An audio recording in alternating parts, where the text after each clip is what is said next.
Ni kukaribishe kwenye darasa la leo. Leo tunaenda kuangalia mbinu 6 za kuzuia haraka, vikwazo na vizuizi kwenye mahusiano yako ya kimapenzi.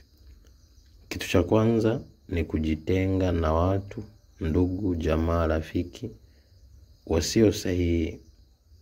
Hilo ni jambo la kwanza kabisa kama unataka kuzuia vikwazo. Kuna watu kwenye maisha yako wanaotengeneza vizuizi. Kwa hiyo ni kuhakikisha kwanza unajitenga na hao watu. Lakini 2, ishi maisha yasiyo na majuto bila kujali unapitia magumu gani. Huenda kuna vita kwenye maisha yako.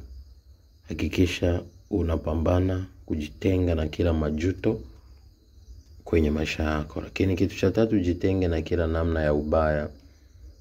Jitenge na lawama, umbea, wivu, saliti, hasira, kutosamehe.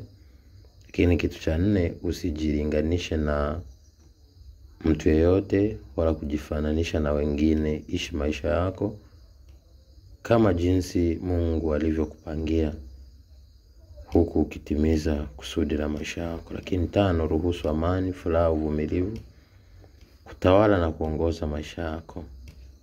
Lakini kitu cha 6, uwe tayari kusema basi kwa uchumba usio sahihi. Lakini kwa ndoa, jaribu kuhakikisha mnatengeneza, mnaridhiana ili muweze kuishi maisha ambayo yanampendeza Mungu. Nawapenda.